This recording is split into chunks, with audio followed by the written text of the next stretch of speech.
Untuk kemajuan dan pengembangan video ini, mohon kiranya rekan-rekan Goeser dapat mensubscribe, like, and share. Terima kasih.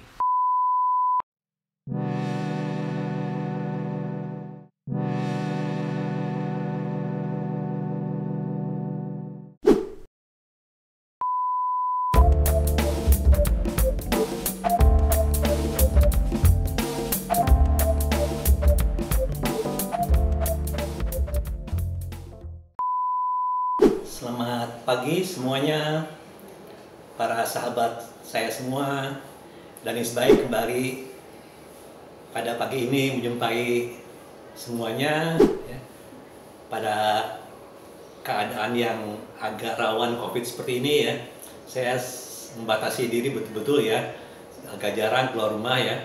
Tapi pada kesempatan itu saya adalah sebuah pesan ya kepada teman-teman ya, yang penting juga ya, yang saya buat dalam bentuk presentasi. Oke teman-teman, beberapa kali ya saya ingat-ingat ya, maka itu yang membuat saya ingin membuat materi presentasi itu, yaitu ini teman-teman, suatu keadaan ya, dimana mungkin kalau teman-teman ya dalam soal melakukan pengereman ya sepeda ya, itu sudah biasa ya, pengereman sepeda, apapun juga jenis remnya, dan kita pada saat mengendalikan sepeda ya sudah pastilah itu lalu memainkan rem gitu ya.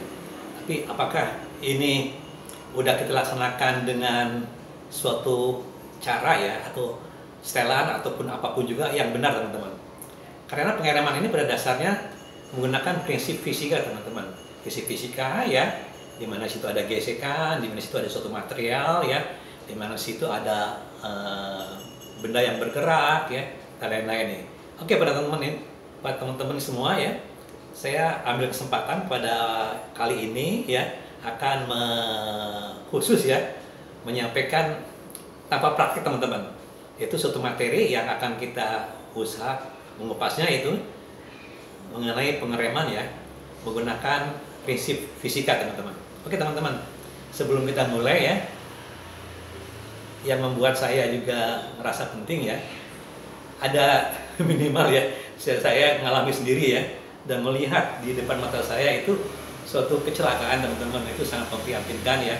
Pertama waktu saya ke Dieng ya, ke Dieng, ke puncak Gunung Dieng ya, itu teman saya clean ya, itu sangat cepat sekali ya menuruni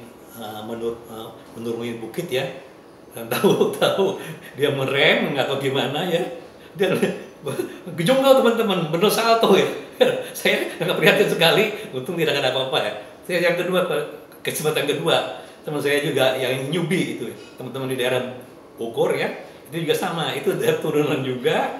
Nah ini kemudian turunan itu agak curam ya, di depan itu ada nyebrang ke kali, itu ada jembatan, gitu juga. Dia juga terpleset, untung itu terus terang ada pasir teman-teman ya, dan batu-batu ya, jatuh juga. Kemudian yang terakhir teman-teman, ini sampai celaka teman-teman ya, newbie pada saat dari Mang Ade turun sama juga celaka juga, bahkan itu sampai dijahit ya, lengannya patah ya, udah agak usia, udah agak tua ya. Dan beberapa lagi yang betul-betul saya lihat dan saya saksikan sendiri, banyak ceritanya teman-teman. Oke, jadi betapa pentingnya ya proses pengereman ya, dan saya akan coba membahas ini supaya teman-teman lebih memahami lah apa yang terjadi di proses pengereman, apa aja yang berpengaruh ya dengan prinsip-prinsip dasar fisika. Walaupun kita telah terampil ya, seolah-olah ya terampil dengan pengereman, tidak ada salahnya ya kita memperhatikan hal-hal yang sifatnya mendasar ya dari prinsip-prinsip fisika itu. Oke, kita mulai teman-teman. Oke, materi kali ini ya, saya hanya akan menyampaikan dengan presentasi ya, tanpa praktek ya, hanya menunjukkan suatu keadaan tertentu lah ya dari pembahasannya. Oke teman-teman, jadi saya akan membahas mengenai teknik pengereman ya sepeda yang efektif. Yang efektif itu yang tepat ya, dengan menggunakan prinsip fisika. Memang dasarnya itu proses pengereman itu menggunakan prinsip fisika, tapi kita kadang-kadang melupakan ya faktor-faktor apa aja yang berpengaruh di situ teman-teman. Oke, kita lanjut ya. Nah ini, jadi aspek utama pengereman itu ya, pengereman sepeda itu terdiri dari aspek internal nih, jadi internal. Dan ada satu lagi namanya aspek eksternal, sama aja. Jadi setiap sepeda berbeda jenis remnya. yang menentukan daya pengeremannya.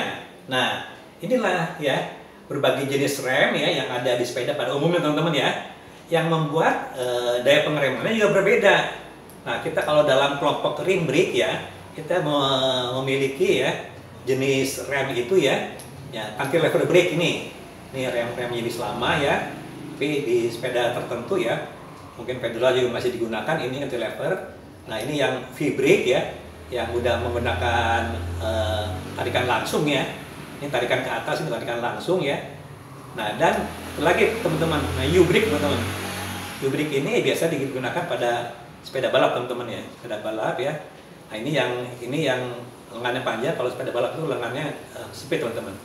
Nah, ini kelompok ini kelompok rim brake. Kemudian ada kelompok yang lain lagi teman-teman. Ada drum brake. Drum brake itu tromol lah ini.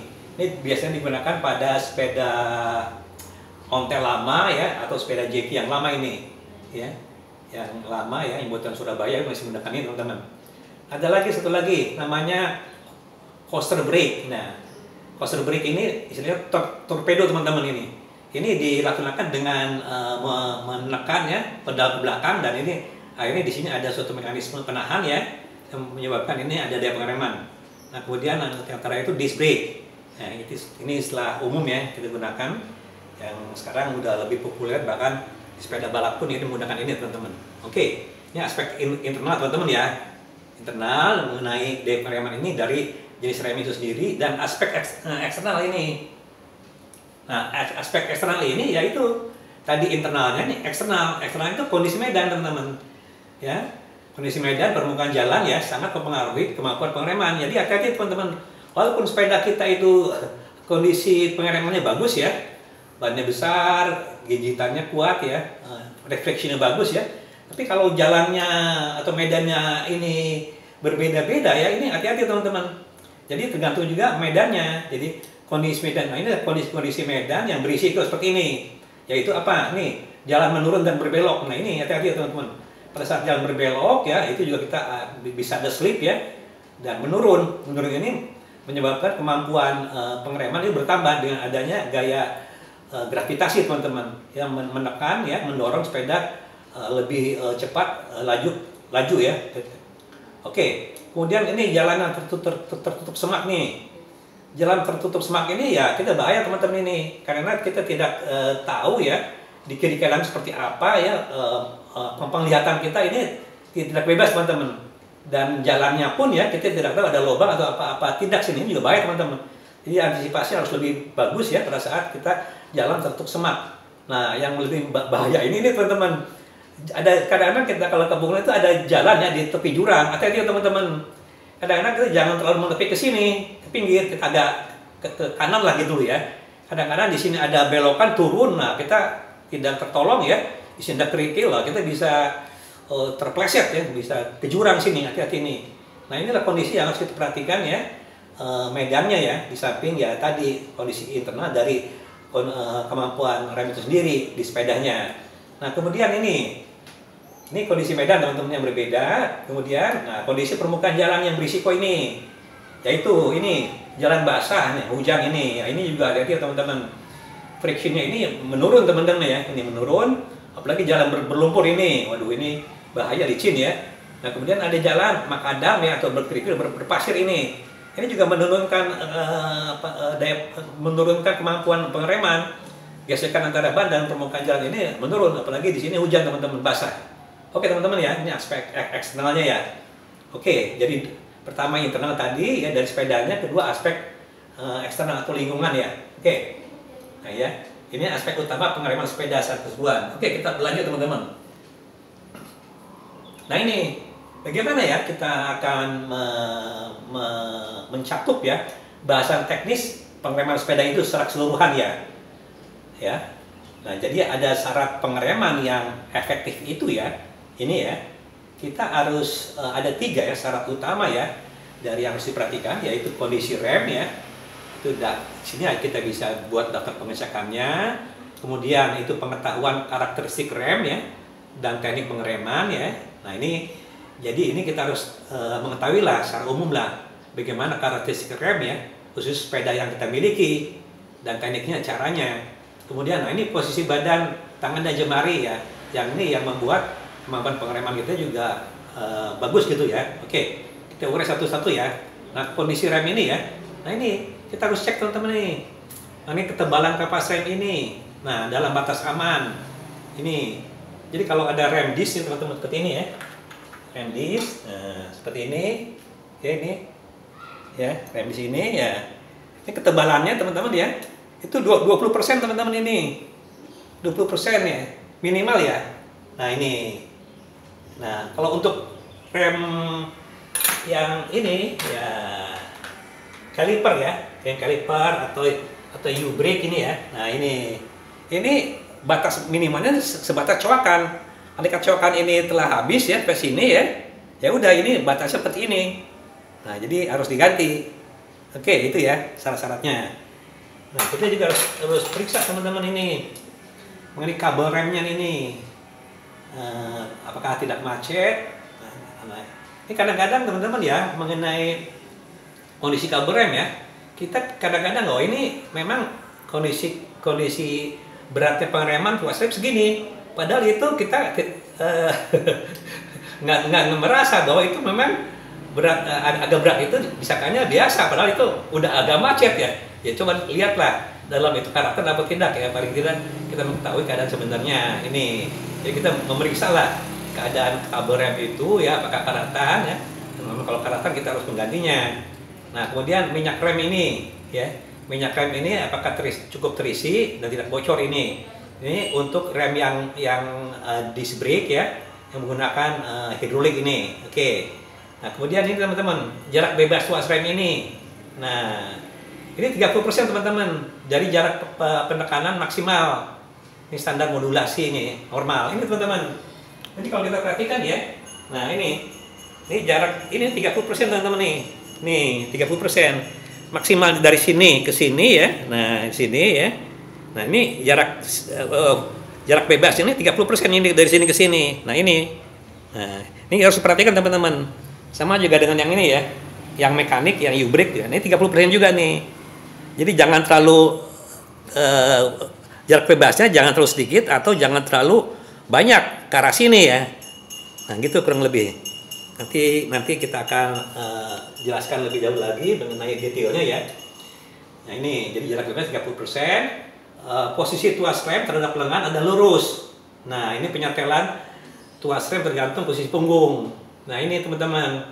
Jadi tuas rem ini teman-teman ya. Ini mempunyai sudut teman-teman ya. Ke arah bawah ya, ke arah bawah ya. Ini ke arah bawah ya. Ini itu sudutnya itu membuat ya, kalau adik kita ya duduk di sini ya, tuas rem ini ke sini ya. Nah, ini lurus teman-teman, lurus demikian rupa. Nah, ini harus disetel teman-teman, jangan terlalu ke dalam ya seperti itu, dan jangan terlalu ke situ gitu loh. Jadi kita menyebabkan posisi kita tuh nyaman gitu pada saat kita mengendali ini posisi ini lurus. Nah, seperti itulah kondisinya. Nah, jadi posisi tuas rem ini ya, tuas rem ini terhadap lengan ada lurus. Jadi ini harus disetel ya. Penyetelan tuas rem tergantung posisi punggung juga ini. Kemudian, nah ini rem telah disetel dengan baik. Nah, jadi kita menyetel kampas remnya untuk yang cantilever atau ring brake ya, dan kalipernya ya untuk yang rem dengan jenis disc brake ini. Sehingga pada saat diputar ya, posisi roda itu bebas berputarnya. Nah, juga kita yang kedua teman-teman ya, kita harus memiliki pengetahuan karakteristik rem dan teknik pengeremannya. Jadi kita mengetahui jenis remnya dan karakteristiknya dan daya pengereman yang berbeda-beda ini teman-teman. Jadi tiap-tiap jenis rem teman-teman ya, bagaimanapun juga, walaupun sama-sama kita memiliki disc brake teman-teman ya, seperti ini ya, disc brake seperti ini ya. Nah, ini ya. Ini ya, ini sering-sering ya kita ini gara-gara jenis ininya berbeda ya, ini berbeda ya, akhirnya kemampuan pengereman juga berbeda karena kapas rem berbeda ya, materialnya ini kemampuan remnya juga berbeda teman-teman. Jadi kita harus benar-benar memahami kondisi seperti itu. Oke, jadi adalah nanti itu akan kita buktikan ya dengan cara ya pada saat kita berjalan ya, gitu loh ya. Jadi dengan mengetahui ini ya, kita akan lebih aman mengatur jenis rem ya, dan karakteristik dari pengereman berbeda-beda. Begitu juga dengan U-brake ya, dengan U-brake ya, dan cantilever ya, brake atau free brake sama aja teman-teman. Kemudian mengetahui dampak peningkatan kecepatan, perubahan cuaca dan kondisi jalan terhadap penurunan daya pengereman ini. Nah ini jadi gimana gitu loh ini ya, mengenai dampak peningkatan kecepatan ini akan menambah daya pengereman, perubahan cuaca juga ya. Ini juga kondisi jalan yang berbeda dari penurunan pengeremannya ini. Oke, kemudian kita juga harus mengetahui ya mengenai teknik pengereman pada berbagai kondisi jalan yang beragam ini. Nah ini cara-caranya, tekniknya ini. Jalan datar seperti apa, menurun seperti apa, kering seperti apa, berpasir dan berlumpur ini. Ada suatu teknik pengeremannya yang berbeda, terutama yang berisiko tadi ya, yang berpasir, berlumpur ya, menurun ini berisiko ya. Kalau jalan kering, datar ini agak normal ya. Yang berisiko itu jalan yang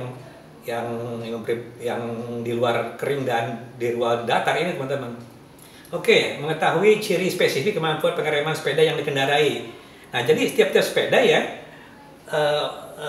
itu akan berbeda-beda teman.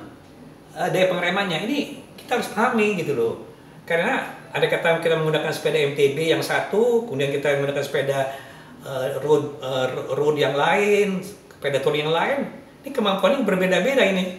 Nah kita harus pahami betul-betul ini ciri spesifik dari daya pengereman ini. Oke, nah kemudian kita terampil juga dalam melakukan teknik pengereman. Ini adalah kuncinya untuk pengamanannya. Nah posisi badan ini pada saat pengereman, pandangan fokus ke depan, tangan menahan dengan lengan siku menekuk 150 derajat. Nah, jadi pengereman itu dilaksanakan pada dengan pandangan ya, fokus ke depan ya, fokus ke depan ya. Lengan jangan lurus teman-teman. Ini ada sudut teman-teman. Nah, jadi kita pengereman itu jangan lurus begitu. Kita agak bersudut. Karena bersudut ini pada saat mereaksi kita lebih mudah gitu.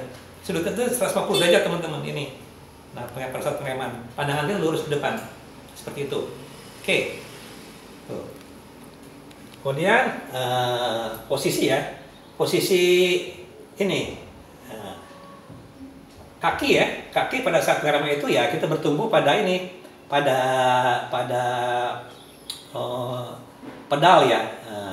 Paham mengapit sadel dan posisikan badan ke belakang. Nah, ini penting agak posisikan ke belakang karena pada saat mengerem itu kita akan ada gaya perlambatan membuat badan kita kelempar ke depan teman-teman. Jadi posisi badan memang harus agak ke belakang ya, belakang sehingga membuat titik berat itu kembali normal. Kemudian jempol kelingking ya, jari manis memegang karet stang. Nah ini telunjuk jari tengah, jari manis memegang stang. Ya, seperti teman-teman yang udah saya sering sampaikan ya. Nah ini jadi telunjuk ya, telunjuk, jari tengah atau jari manis ini boleh nih. Ini pengereman teman-teman. Jempol dan kelingking atau jari manis ini menggenggam di sini. Ini boleh 2 gini, boleh 3 gini teman-teman. Nah ini kita tetap menggenggam stang ya. Kemampuan pengereman juga bisa berjalan dengan paralel gitu. Oke? Ya teman-teman. Nah ini kita mulai ya ke pembahasan teknis pengereman sepeda. Ya ini pembahasan. Nah pada slide-slide ini akan kita bahas ya mengenai teknis pengereman sepeda ya. Jadi parameter pengereman itu ya ini dia teman-teman. Ini ada dipengaruhi oleh aspek internal dan aspek eksternal. Nah, jadi parameter pengereman sepeda itu jadi artinya waktu dan jarak pemberhentian sepeda tergantung dari ini. Jadi memang untuk pengereman itu yang diperhatikan adalah waktu dan jarak pemberhentian teman-teman. Waktunya makin singkat, jaraknya makin singkat itu makin bagus. Tapi tergantung aspek internal dan aspek eksternal. Nah, jadi aspek internal itu kecepatan sepeda dan berat beban. Yang kedua itu daya pengereman ya. Yang ketiga itu teknik pengereman dan keterampilan pegoes. Aspek eksternalnya yang tadi teman-teman, kondisi medan dan kondisi permukaan jalan. Jadi sebenarnya ini yang tadi kita bahas lebih detail lagi. Oke, kita mulai teman-teman ya. Mengapa kecepatan sepeda dan berat beban itu mempengaruhi ya daya pengereman? Oke, teman-teman. Ini kita yang mulai ya, dengan kecepatan sepeda dan berat beban. Nah, jadi teman-teman ya, ada kita mengerem ya, ini saya ilustrasikan mobil aja teman-teman ya. Nah, ini ada objek yang dimana pada saat jarak sini nih, bukan jarak pemberhentian, supaya tidak melanggar objek ini. Oke, jadi pada saat kita melakukan pengereman itu ada namanya waktu atau jarak reaksi teman-teman. Kita berpikir dan kita melakukan pengereman ini ada waktunya, ada jaraknya. Nah, pada saat kita merem, kita merem, di sini pengereman mulai nih. Ini reaksi. Nah, ini waktu pengereman.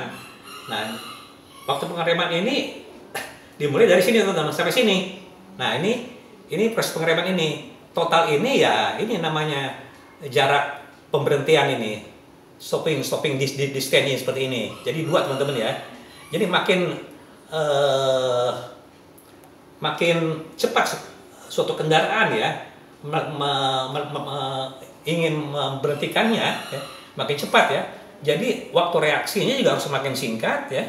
Dan jaraknya juga ini makin besar teman-teman. Seperti contoh teman-teman ini ya. Ini kecepatan 32 km per jam ini ya. Ini waktu reaksi ini cuma 6 meter teman-teman. Nah, waktu stopnya juga cuma 6 meter. Nah, pada saat kecepatan meningkat jadi 48 km per jam, nah waktu reaksi juga nih mau nggak mau ya ini akan lebih panjang teman-teman ini. Jadi 9 meter. Waktu pengereman juga makin panjang di sini. Nah, inilah. Jadi hati-hati di sini ya dengan kondisi seperti ini ya. Jadi makin cepat kendaraan atau sepeda itu berjalan ya. Waktu reaksi dan waktu jarak reaksi ya dan jarak pengereman itu juga makin panjang teman-teman. Hati-hati ya. Nah, ini teman-teman. Nah, ini ada suatu ilustrasi ya. Waktu pemberhentian itu dari waktu ya. Jadi ini reaction distance dan di sini ada break distance ya. Jadi ini ada besarannya dari kecepatan kali waktu reaksi ya. Untuk ini untuk reaksi distance dan untuk break distance ini V kuadrat dibagi dengan 2 G ya. Gravitasi ini artinya tergantung gravitasi ya. Artinya di sini. Jadi semua ini tergantung daripada besaran ini semua. Nah, ini kecepatannya ini. Kecepatan ya. Dan waktu reaksi ini. Nah, 3. Dan koefisien gesek. Kalau gravitasi ini konstan teman-teman. Jadi kecepatan, waktu reaksi, dan koefisien gesek ini antara roda dan jalanan. Oke teman-teman. Ini variabel inilah, parameter ini yang pengaruhi waktu pemberhentian. Oke, jelas teman-teman ya. Ada kecepatan, ada waktu reaksi ya. Dan kecepatan dan koefisien gesek. Makin besar koefisien gesek itu makin bagus. Jadi dia tidak slip atau sliding. Oke teman-teman, seperti ini ya. Jelas ya. Nah, ke selanjutnya. Nah, kita lihat teman-teman. Jadi kecepatan sepeda itu ya, itu tergantung parameter itu energi kinetik. Jadi beban pengereman tergantung pada besarnya energi kinetik laju sepeda ya. Nah, ini yaitu kecepatan dan berat beban sepeda dan pegawainya. Nah, ini jadi tergantung kecepatan dan beban pegawainya teman-teman. Jadi pada benda yang bergerak tadi semakin berat massa dan kecepatannya semakin besar energi untuk memberhentikannya ini teman-teman. Jadi energi kinetik pada saat bergerak ini ya, kita mempunyai energi kinetik teman-teman ya, ini ya yang berkolerasi dengan setengah massa atau setengah massa ya kali V kuadrat, kecepatan kuadrat.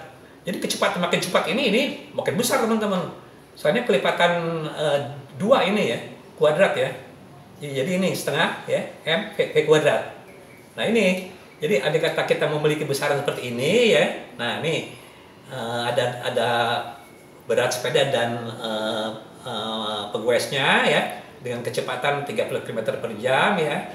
Nah, ini ya kecepatan ini ya. Nah, energi kinetiknya jauh lebih besar ya dari sepeda dengan kecepatan V2 ini. Kecepatan 15 km per jam ini.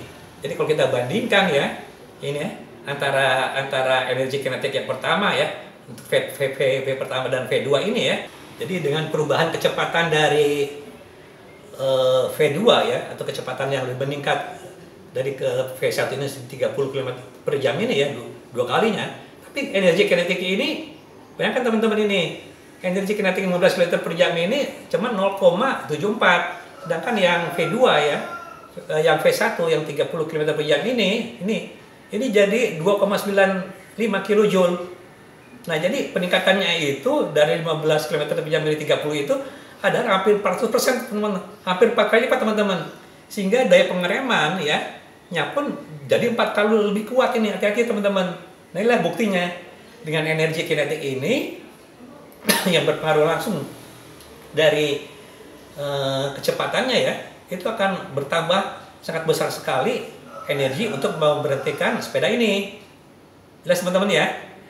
Ini 15 km per jam, jadi 30 km per jam. Daya pengeremannya harus 4 kali lebih kuat. Hati-hati nih kalau di sini. Begitu juga pada saat kita sepeda balap, misalnya kita kecepatannya 30 km per jam jadi 60 km per jam, hati-hati ini. Ini akan berapa kali lebih daripada ini. Oke, selanjutnya. Oke, pada slide ini ya, kita akan bahas mengenai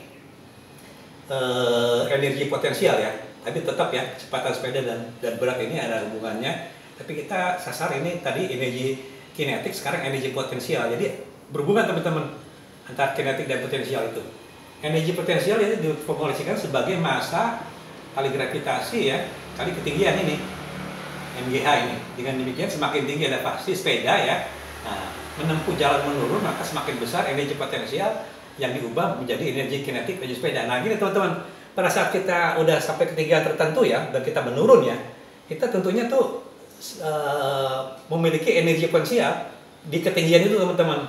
Nah kita buktikan pada saat kita menurun ya, menurun dari puncak bukit ya, dan kita melepaskan rem, nah itu kita melaju terus menerus gitu loh. Sepeda akan melaju ya, itu kalau sepeda melaju itu artinya sepeda itu ya merubah energi potensial dari ketinggian awal ya menjadi energi kinetik yang tadi, energi kecepatan tadi ya, ada hubungannya ya. Energi potensial di ketinggian ya, yang ini ya. Nah, energi kinetik itu energi meluncur sepeda ya dengan kecepatannya tadi yang setengah mv kuadrat tadi ya. Oke. Jadi ini rumusnya energi potensial adalah massa kali gravitasi dari ketinggian ini. Nah, ini teman-teman ini. Jadi sepeda pada saat melaju teman-teman ya. Ya ini ya. Kita ada gaya dorong teman-teman. Melaju pada ketinggian tertentu ini ada gaya dorong. Gaya dorong ini besarnya ini ya sampai dengan W sin theta. Ini sudut kecuraman teman-teman. Jadi massa ada berat pegawai dan berat sepeda ini ya. Massa ini kali gravitasi ya. Tapi daya dorongnya ini ya itu sinnya teman-teman. Ini berat bobot ya kali sin theta ini. Theta ini sudut kecuraman turunan ini teman-teman. Oke. Jadi gaya dorong itu ya berat sepeda dan pegawai itu kali sin theta ini teman-teman. Nah di sini ada percepatan teman-teman. Oke.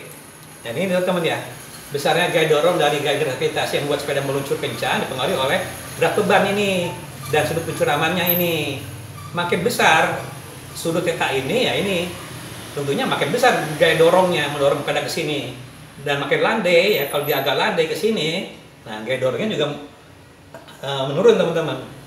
Jadi gaya dorong sepeda akan semakin besar dengan bertambahnya beban sepeda dan sudut kecuraman jalan. Jadi hati-hati teman-teman, makin curam jalan ini ya, ini gaya dorong sepeda, gaya kita untuk melaju ya, melaju kencang itu makin besar teman-teman ini, hati-hati. Jadi ada peringatan teman-teman nih, gaya gravitasi pada jalan menurun harus menjadi pertimbangan pegoes karena akan mendorong sepeda berjalan lebih cepat dan meningkatkan energi kinetiknya yang membuat beban pengereman menjadi bertambah besar. Ini teman-teman, hati-hati ya, pada saat kita meluncur kita dipengaruhi oleh gravitasi untuk terus-menerus sepeda itu merubah energi potensialnya menjadi energi luncur. Nih berjalan bertambah cepat, hati-hati nih. Memang nikmat yang menurun tapi hati-hati nih. Jadi dari pengereman juga harus bertambah besar ini. Oke, ini peringatan teman-teman ya. Oke, selanjutnya teman-teman kita beralih teman-teman ya. Ini kebahasan parameter pengereman sekarang ya. Ini teman-teman, ini ada daya pengereman teman-teman ya. Daya pengereman ya, ini berbagai jenis remnya ya. Ini daya pengeremannya dan ini penilaian kandalan remnya ini. Oke teman-teman, di video berikutnya udah saya uji cobakan ya di lapangan ya. Bagaimana perbedaan antara cantilever brake ini ya, U-brake dan rem disc yang hidrolik. Kalau yang coaster brake saya tidak ada pengujiannya ya, tapi kira-kira saya pernah mencoba torpedo itu seperti apalah, saya ada gambaran ya.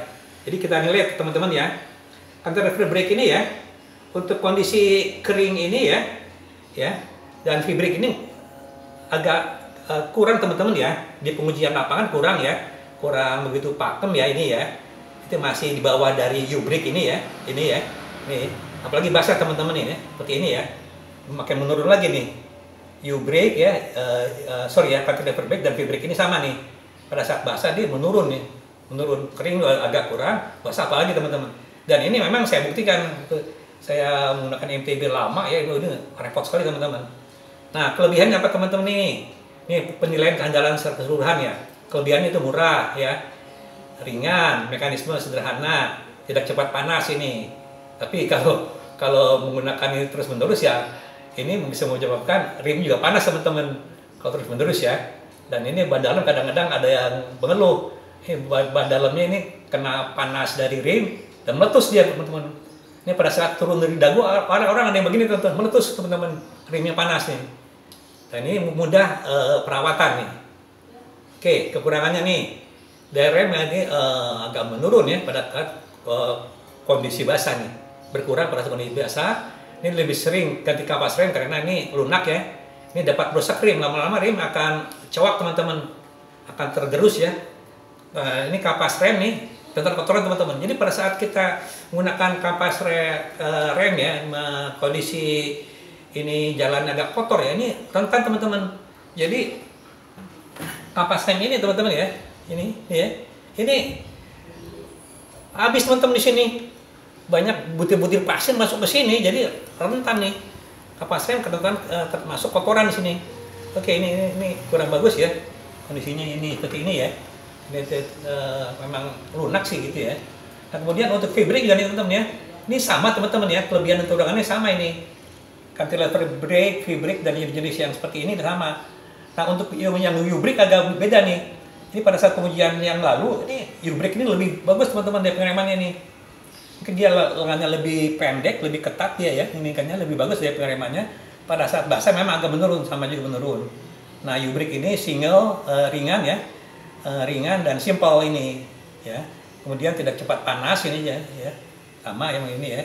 Daya pengereman ini agak cukup kuat lah ini dibandingkan dengan V-brake dan cantilever brake. Kemudian ini kekurangannya, nah daya pengereman ini agak berkurang ya saat basah ya. Tapi dibandingkan dengan V-brake ini dia agak lebih pakem teman-teman ya. Berkurangnya agak sedikit ya pada saat basah ini. Ini juga sama dapat merusak rim dan sama juga ini dapat rentan kotoran, sama aja teman-teman ini. Jadi pada saat turun ini ya hati-hatilah ini ya. Ini kondisi ini seperti ini ya. Kemudian yang ini rem torpedo ya. Rem torpedo ini ya. Ini bagus teman-teman ya, dia pengeremannya sama U-brake bagus ini teman-teman. Dan dia tidak pengaruh juga oleh kondisi ini. Sama mau cuaca basah, kering sama ini. Oke, kelebihannya ini tahan terhadap perubahan cuaca, minim perawatan ya. Oke. Simple, tidak ada kabel ya ini. Tidak perlukan kabel, hanya dengan memutar ya crank pedal ke belakang dia udah ngerem. Nah, ini kadang-kadang kita kagok teman-teman ini, kekurangannya ini. Jadi perlu biasakan diri pada saat kita bebas gitu ya, kita menekan ke belakang loh, kok ini kok berhenti, kita lupa. Oh itu pemutaran crank ke belakang itu ngerem teman-teman. Jadi perlu biasakan diri. Ini agak sensitif teman-teman.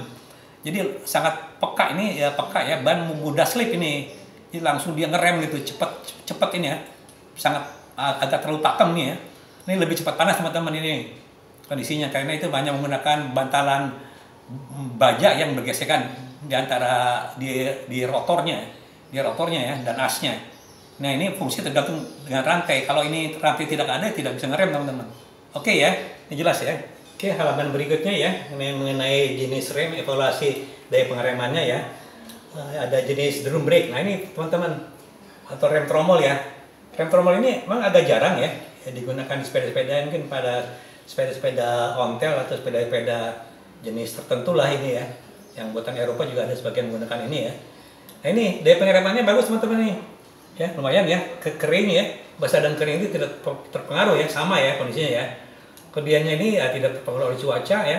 minim perawatan, lebih tahan panas teman-teman. Oke, ini lebih tahan panas karena bidang geseknya juga nih lebih luas nih teman-teman, lebih luas ya. Kemudian kekurangannya ini lebih berat daripada rim brake ini, karena komponennya banyak ini, drumnya, ada padnya, ada mekanismenya ya di sini ya. Mekanisme untuk penekanannya. Nah, ini suku cadangnya teman-teman, ini jarang teman-teman. Agak susah ini kalau mencari suku cadangnya. Nah, jadi kondisi yang lain kapasitasnya pada saat awas ini tidak kelihatan teman-teman ini. Kita harus melihat gitu ya, melihat kondisi kita dibuka ya. Oke. Kemudian disc brake. Nah, ini yang umum teman-teman. Nah, disc brake di pengujian yang lama yang saya sampaikan juga ini paling bagus teman-teman nih. Daya pengeremannya nih ya. Pada saat kering ini the best ya. Dapat segitiga 5 ini ya. Kemudian pada saat basah juga ini memang nggak menurun. Jadi kelebihannya ini ya ini agak dipengaruhi cuaca, memang agak dipengaruhi cuaca ini ya. Ini. Kemudian ini daya pengereman juga ini stabil, lebih stabil ya. Modulasi pengereman juga ini mudah terkontrol teman-teman. Nah ini kekurangan teman-teman ini. Dia tuh butuh dudukan kaliper ini. Ya jadi sepeda itu, frame-nya itu ya, itu harus menggunakan yang memiliki dudukan teman-teman ya. Ada baut atau tempat ya, kaliper duduk ini. Selalu harus ada nih. Kalau tidak bisa menggunakan rem di sini. Nah ini lebih cepat panas teman-teman. Karena bidang geseknya ini kecil ya, sempit ya, ini lebih cepat panas. Jadi menyebabkan ini kondisi dudukan kaliper ini ya, torsi ini teman-teman. Torsi yang besar ya, pada fork dan frame ini teman-teman, seperti ini teman-teman nih. Ini duduk di sini teman-teman ya. Ini duduk di sini dia ya. Oke, ini dudukannya. Dia menyebabkan torsi teman-teman. Aneh kata dia berputar ke situ ya. Dia akan terdorong sini teman. Dia berputar ya ke situ, bergerak. Ini kayak terpelintir teman-teman dia tuh. Ini kan beban kepada fork ya. Begitu juga kepada frame-nya.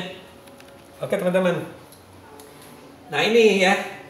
Nah ini, jadi ada, saya coba ya memperbandingkan ya keunggulan rem cakram ya dan tromol ya. Ini biasanya ya kita bandingkan ini di kendaraan, di motor atau mobil ya. Tapi di sepeda juga kita akan memperbandingkan ini ya. Nah ini keunggulan dari rem tromol ya, rem cakram ya dengan rem tromol ini. Ini rem tromol ini yang warnanya biru ya, ini. Rem cakram ini warnanya merah. Ini ada jarak pengereman ya. Ini kecepatan teman-teman. Nah ini jarak pengereman untuk rem cakram ini lebih pendek nih teman-teman ya. Nih pada berbagai kecepatan ini. Nah ini. Jadi pada saat kecepatan meninggi, kecepatan tertentu ya, justru rem tromol ini lebih unggul teman-teman ini. Karena apa? Ini dipengaruhi oleh panas, ini panasnya berkurang ini. Rem tromol ini sehingga dia lebih unggul pada kecepatan tinggi. Ini seperti ini. Jadi pada rem tromol yang bagus pendinginannya juga ini mungkin grafik ini agak berbeda teman-teman.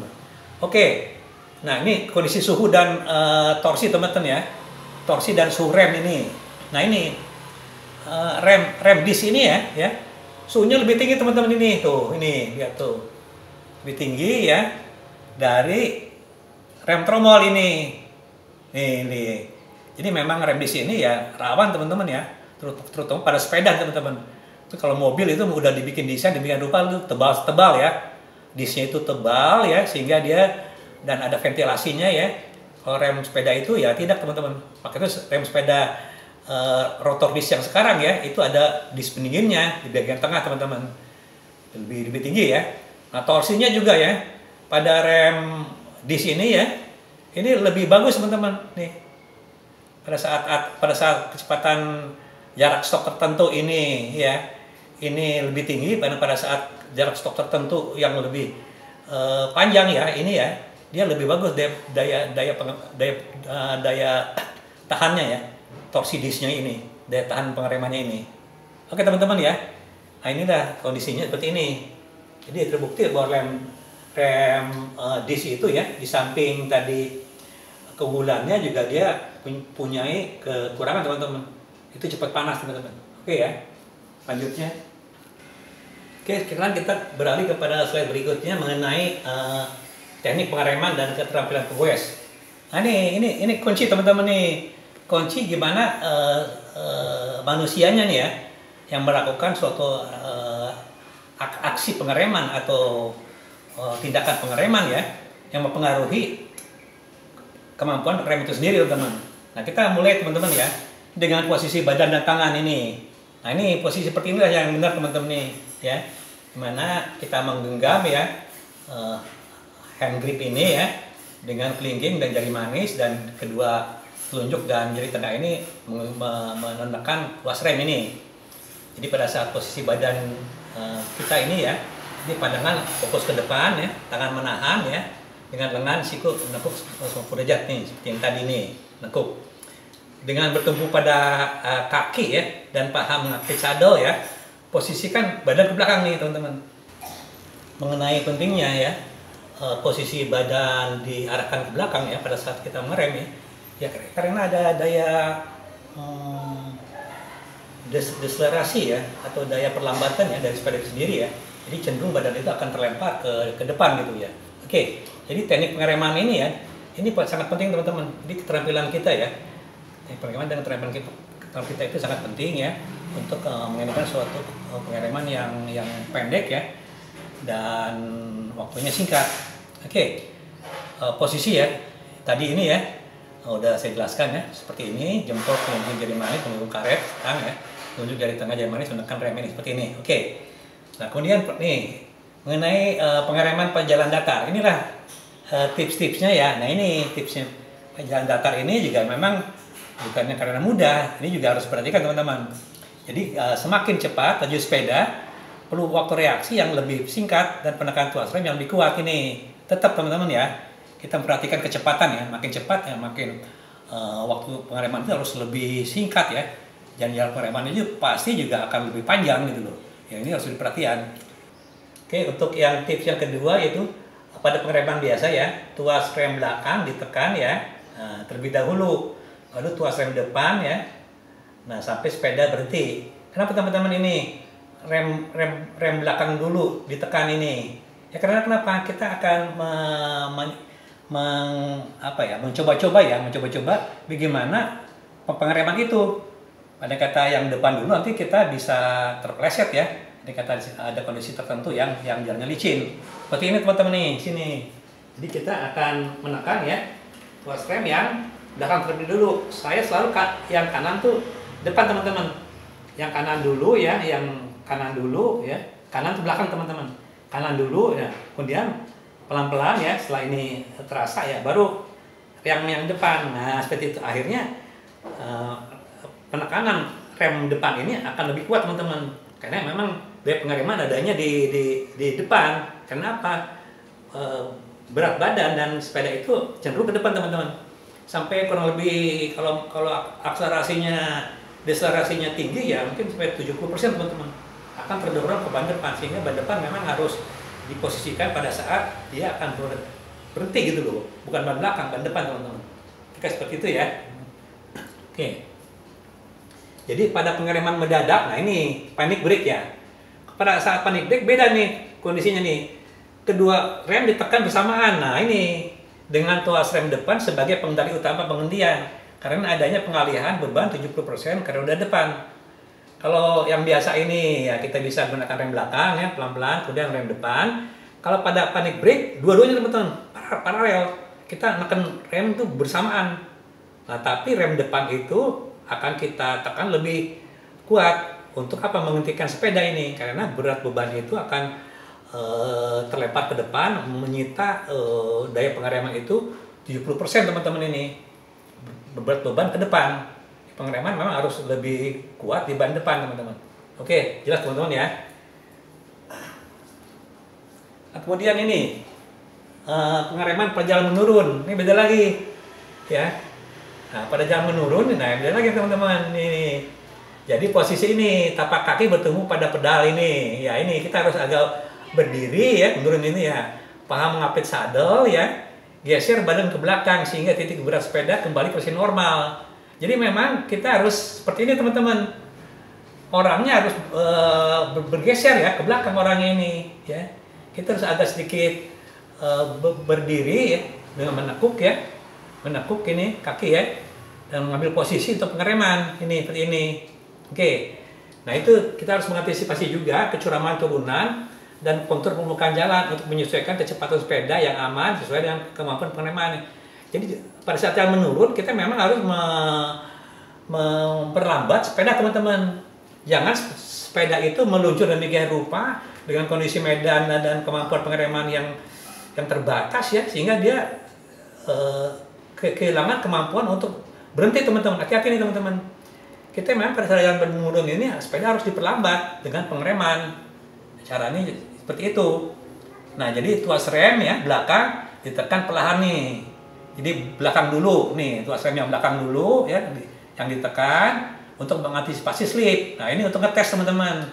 Gimana rem belakang itu ya, itu slipnya sejauh mana gitu loh. Nah disusul dengan tuas rem depan ditekan lebih kuat ya, secara bertahap nih gitu loh.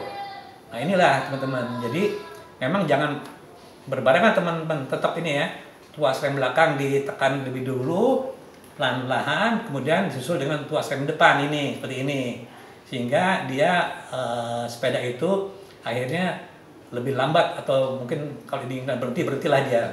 Nah pada jalan penurun yang panjang ini ya, penekatan tuas rem dilakukan berselang waktunya untuk mengurangi rem panas atau disnya panas teman-teman. Ini teman-teman ya, pada pengereman yang panjang ya, seperti ini yang dis ya. Memang saya alami ya. Ya. Ini dis ini panas teman-teman. Bahkan ada yang perhatikan kalau kita lihat ini berubah warna ya. Warnanya seperti ungu teman-teman ini. Nah, untuk menghindari kondisi yang demikian ya. Jadi, penekan tuas rem pada saat jalan menurun ini ya, jangan terus-menerus. Tuas rem ini kita tekan terus-menerus ya. Tekan terus-menerus ya. Jangan ya ininya. Ini panas nantinya nih. Baik yang depan atau belakang kita lakukan berjeda, tekan, lepas lagi tekan, lepas lagi gitu. Sehingga untuk menghindari penekanan atau gesekan yang terlalu besar menyebabkan ya kapas rem ini panas. Andai kata kapas rem ini panas ya, kemampuan penekanan oleh dispadnya atau kapas remnya ini ya ke piringannya ini ya, ini akan berkurang koefisien gesek ini karena panas ini. Nah itu gunanya, kita tetap harus menjaga suhu tidak berlebihan ya di rotor di sini, di permukaan geseknya ini ya, untuk menghindari lem itu lolos gitu. Oke teman-teman, seperti ini kita lakukan berselang-seling ya. Nah ini ya, jelas teman-teman ya cara-caranya seperti itu. Nah yang terakhir teman-teman ini keterampilan progresnya teman-teman sebagai kunci juga ya dari pengereman yang efektif. Di pegoes itu ya harus memahami benar karakteristik rem sepeda ya yang dikendarainya dalam kondisi kering atau basah.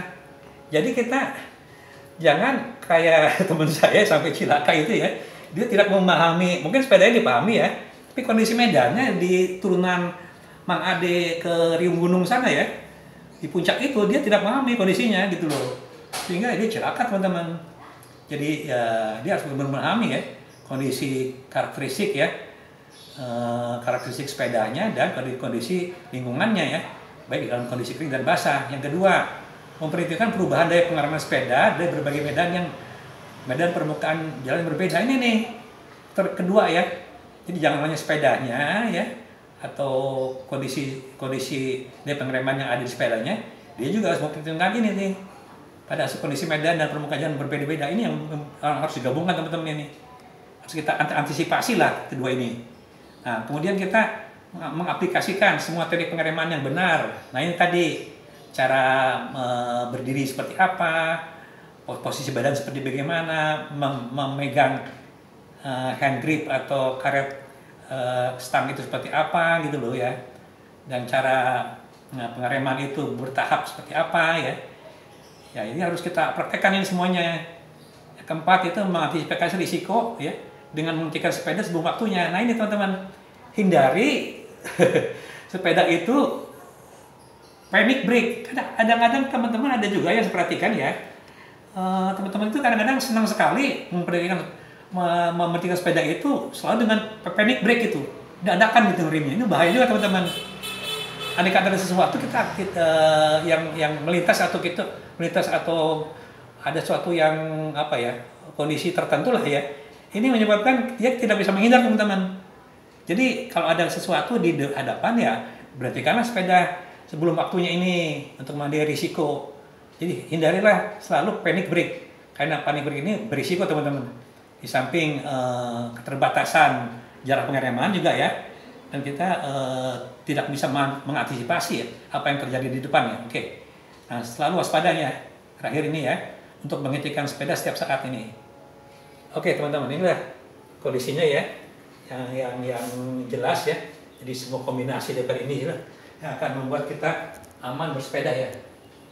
Oke teman-teman, kembali lagi ya, kita melihat ya parameter pengereman nih teman-teman ya, parameter pengereman ya. Di sini ada aspek eksternal ya, aspek eksternal itu ya itu tadi teman-teman. Ini kondisi medan ini ya. Nah ini kondisi medan ini ya, dan kondisi permukaan jalan ini. Kondisi medan ini ya tadi ini, ya kan nih. Seperti gambar yang tadi teman-teman. Kalau kita kembali ke awal yang tadi ya, ini ada gambarnya teman-teman. Nah ini kondisi medan ya, dan kondisi permukaan jalan ini, ya. Oke ya, jelas ya. Tadi udah saya jelaskan sebelumnya ya. Nah seperti itu. Jadi kita mengantisipasi kondisi medan yang beragam untuk menyesuaikan ya kemampuan pengereman ini. Ya ini kita harus nilai nih, kita harus mengerti ya. Yang kedua menyesuaikan kecepatan sepeda dalam batas aman. Nah ini saling berkorelasi ya. Kepada yang seperti apa, kecepatan yang berapa, kita harus bisa mengadjust ya, sehingga itu selalu aman ya. Oke, nah kita lihat teman-teman ini kondisi permukaan jalan ya. Nah ini ada suatu dari sumber-sumber ini ya, sumber-sumber highway traffic ini, highway safety and traffic ya, ini ya. Ini teman-teman seperti ini. Jadi kondisi permukaan jalan ini ya, ini ada cushion gesek teman-teman, ya. Ya makin kondisi makin buruk ya makin kecil ininya cushion geseknya. Contohnya nih, jalan aspal kering, ini 0,8 teman, cushion geseknya. Jalan aspal basah menurun sampai setengahnya ini 0,5. Jalan berkerikil makadam atau basah berpasir ini 0,3. Nah, jalan berbulu lebih parah lagi 0,1. Waduh. Jadi ini dari bobotnya ini tinggal 10% ini. Jadi koefisien gesek ini teman-teman seperti ini penjelasannya. Jadi koefisien gesek ini koefisien gesek kinetik tentunya ya. Jadi koefisien gesek pada saat benda bergerak ini. Ini antara permukaan jalan dan ban nih teman-teman ini, koefisien gesek ini. Koefisien gesek kinetik adalah konstanta pengali dari berat beban ya, yang menghasilkan gaya reaksi untuk mempertahankan kondisi ban tidak slip terhadap permukaan jalan pada sepeda bergerak. Ini teman-teman nih, jelas ya. Jadi gimana ban itu tetap tertahan atau tidak slip ya di jalan itu ya pada saat sepeda bergerak. Andai kata dia udah mulai slip, nah itulah artinya dia kehilangan kemampuan bergesekan. Artinya koefisien geseknya ini tidak lagi berada pada kondisi seperti ini, udah menurun teman-teman. Nah itulah batas maksimalnya ya. Jadi batasannya ada slip ya. Jadi sebenarnya itu gaya reaksi teman-teman ya. Gaya reaksi daripada gaya bergerak ya. Setiap benda ya yang bergerak ya, setiap benda yang bergerak dalam suatu bidang gitu ya, bergerak dalam suatu bidang ya. Nah gerak ini ya, ada kata kita kasih gaya, itu ada gaya yang lawan teman-teman. Gaya yang lawan dari gaya gerak itu sendiri. Nah itu namanya gerak dari koefisien gaya reaksi daripada koefisien gesek itu sendiri teman-teman, yang tergantung dari beratnya ini. Oke, berat ya, kali dengan beratnya, berat bebannya. Oke, jadi kalau andai kata dia berat beban 85 kg, 0,8 ya kalian 0,8 ini. Jadi kemampuan dia menahan ya, supaya tidak bahan-bahan itu tidak slip. Gaya menahan itu tadi. Oke. Lanjutnya teman-teman. Ini teman-teman. Ya. Kita ada suatu keadaan teman-teman ya. Bagaimana kita mencegah risiko pengereman ini? Yaitu dengan pengecekan teman-teman. Pengecekan kondisi rem dan penyetelan. Yang tadi udah kepada faktor manusianya ya. Sekarang kita mengecek sebelum kita memastikan sepeda itu baik kondisinya ya. Sebelum kita harus selalu mengecek teman-teman. Di pengecekan kondisi rem dan penyetelan inilah untuk mencegah risiko pengereman ya. Yang losses gara-gara kita kurang teliti mengecek kondisi rem ini. Ini kadang-kadang kadang-kadang ya. Barangkali teman-teman suka ada yang kadang-kadang AB ya. Ini berisiko sekali teman-teman bagi keselamatan kita semua. Yang pertama adalah ketebalan kapas rem dan dalam batas aman. Nah ini kapas rem itu 20% minimal ya ketebalannya ya. Yang harus kita perhatikan kapas rem ini jangan kurang dari 20% ya. Ketebalannya ini ya dari kondisi baru. Nah kemudian ketebalan rem kapas rem rim ya, yang menggunakan rim ini sampai batas coakan teman-teman ini, batas coakan ini, oke? Kemudian untuk rem drum ini hanya 40% teman-teman, karena ini ada mekanisme ungkit sini ya, itu hanya searah gitu loh, searah ya, satulah yang ini ada pivotnya, ini satu yang bergerak gitu loh. Jadi pada saat dia lebih dari 50% ya, ini dia udah naik sekali, dia kurang nih, daya pengereman kurang. Ini hanya 40% teman-teman, karena ini searah. Oke, selanjutnya ini kabel rem tidak macet dan minyak rem terisi penuh. Ini tadi balik lagi kabel rem ini kita perhatikan, kita lihat-lihat ya, apakah ini kadang-kadang teman-teman nggak sadar juga ya, ini remnya biasa seperti ini, memang agak berat, tapi sebenarnya bukan agak berat, memang itu agak macet di dalamnya kurang pelumasan atau memang ada karatan yang seharusnya tidak agak berat gitu loh, sebenarnya memang agak ringan gitu loh, harusnya. Oke, di sini ya tanda kabel rem tidak macet, tuas rem pada ditekan tidak tertahan dan relatif ringan. Pada saat ditekan ya dia ringan sebetulnya, tidak ada berat atau tertahan. Ini untuk rem mekanik teman-teman yang menggunakan kabel. Nah, untuk rem hidrolik yang menggunakan minyak ya, minyak rem ya. Jadi kita lihat ya bahwa ini masih terisi penuh, tanda minyak rem ya, terisi penuh. Tuas rem yang ditekan tertahan dan tidak loss ya, tandanya ya pada saat kita menekan ya, menekan tuas rem ini ya, dia cenderung tertahan ya sampai batas ya, yang cukup besar ini 30% ya. Oke. Kemudian tidak ada rembesan minyak rem pada baut konektor dan kabel rem di master dan kaliper. Di daerah sini teman-teman nih, di sini ada konektor ya, konektor kabel rem ke master dan konektor kabel rem ke kaliper sini. Biasanya di sini, lihat aja di sini basah tidak gitu. Kalau di sini basah, tentunya harus diperbaiki, dikencangkan atau diganti ini. Olive ring oilnya diganti teman-teman. Kita periksa ya. Nah, inilah kondisi untuk yang rem disc menggunakan minyak rem ya. Kemudian, nah ini kita juga harus melihat teman ya, jarak bebas tuas rem itu di sekitar 30% dari maksimal. Ini standar modulasi normal. Jadi kalau kita ya menyeker ya, kondisi ini 30% ya dari jarak maksimal dari sini ke sini ya, dari sini ke sini ini 100%. Nah ini 30% nih jarak bebasnya nih. Ada jarak nih 30% nya 70% teman-teman. Ini normal teman-teman ya. Tidak terlalu ke atas, tidak terlalu ke bawah. Nah ini menentukan modulasi, ya, modulasi pengereman. Modulasi ya artinya pengereman adalah bagaimana ya reaksi, bagaimana kita menekan, mendayagunakan tuas rem ini ya, itu dayanya itu terdistribusi ke rem disc atau rem rim ya. Jadi kita gimana mendayagunakan tuas rem ini ya menjadi daya pengereman di ban teman-teman gitu loh. Jadi makin besar kondisi modulasinya ya, ini seperti ini ya. Nah ini makin besar kondisi modulasinya ya, daya pengereman juga berkurang teman-teman. Oke, kita urut aja teman-teman ya. Di sini ada kondisi perubahan modulasi daya pengereman pada tuas rem. Nah, modulasi kecil itu ya artinya rem terlalu peka teman-teman. Ini juga tidak bagus teman-teman.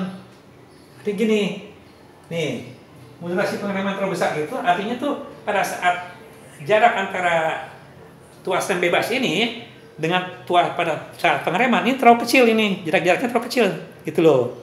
Nah seperti ini, pada saat ini dia udah mulai ngerem, pada saat ini dia udah mulai ngerem, nah sedikit. Jadi pada saat jadi tidak ada kemampuan untuk merasakan daya pengereman itu gitu loh.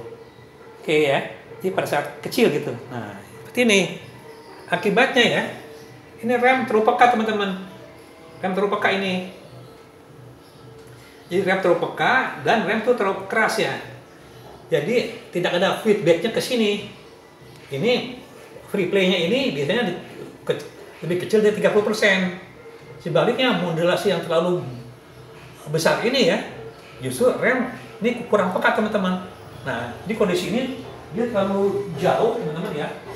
Dalam sini, ini normal teman-teman. Dia terlalu jauh ke dalam sini.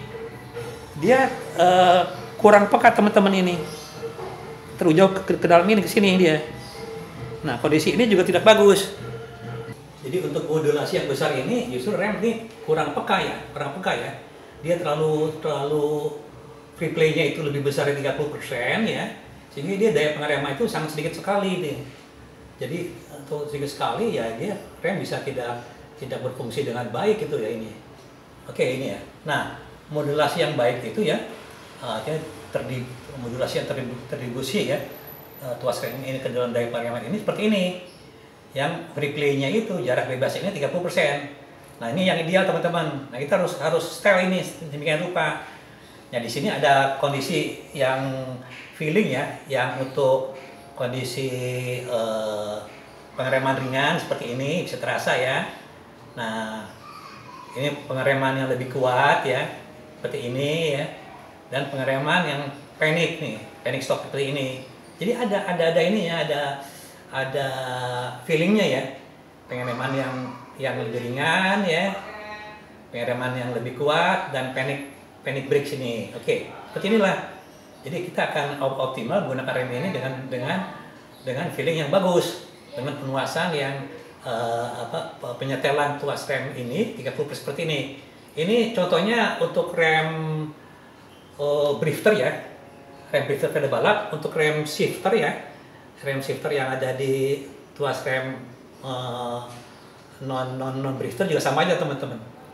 Oke, jelas ya mengenai modulasi ini.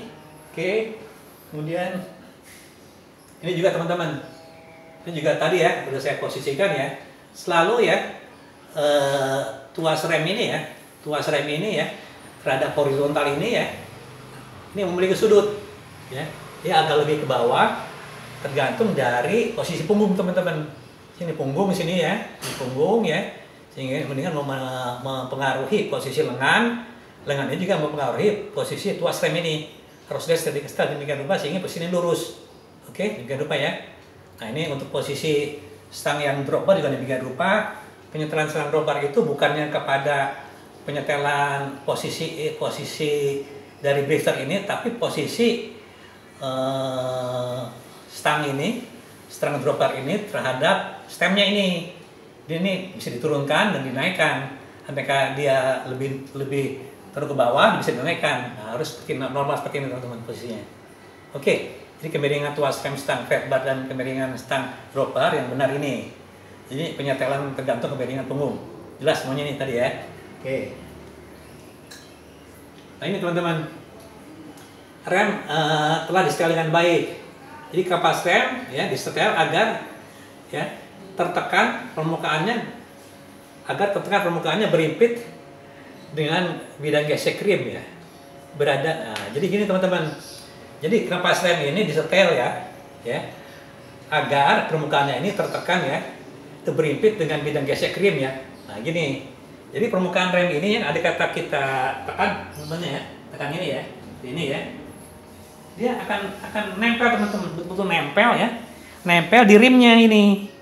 Jadi tidak ada yang tidak nempel ya. Jadi atas bawah maupun depan belakang ini nempel dengan tepat gitu loh.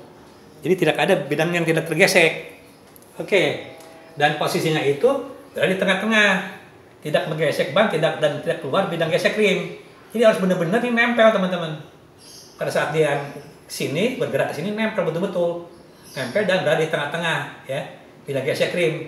Kalau terlalu ke atas ini akan bergesek ban, terus ke bawah ini nanti dia kurang gesekannya terhadap bidang gesek rim ini. Oke, jelas ya ini ya. Oke, ini harus di setel ya, tergantung jenis. Ada U-brake, ada cantilever brake, ada V-brake, beda nih. Oke, ini untuk kaliper teman-teman nih. Kaliper rem disetel agar kedua kampas rem memiliki jarak perenggangan celah yang sama terhadap permukaan rotor disk. Jadi kampas rem ini, jadi memang rotor ini ya, ada kata berada di sini ya. Nih, sini ya. Ini harus berada di tengah-tengah teman-teman. Berada di tengah-tengah kaliper ini, tidak boleh gesek kiri kanan ini. Jadi kita harus atur demikian rupa ini. Dari sini, baut ini teman-teman. Kita bautnya ini. Nah, baut ini. Ini videonya udah ada teman-teman nih, gimana caranya nih. Jadi kampas rem ya, tidak menggesek saat roda berputar bebas ini. Oke, jelas ya. Oke teman-teman, inilah kondisi terakhir teman-teman ya. Dari presentasi saya, demikian rupa ya. Oke teman-teman, ini rupanya memang penjelasannya agak panjang ya, tapi saya berusaha lah bagaimanapun juga.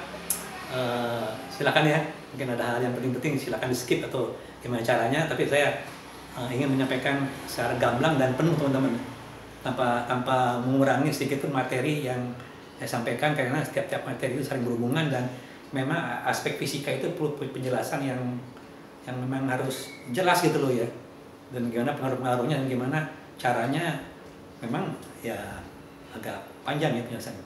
Oke teman-teman, walaupun demikian juga dari sebaik mengucapkan terima kasih banyak ya teman-teman, karena dengan memperhatikan rem ini tentunya kita juga memperhatikan jiwa kita teman-teman, keselamatan kita dan juga keselamatan orang lain gitu.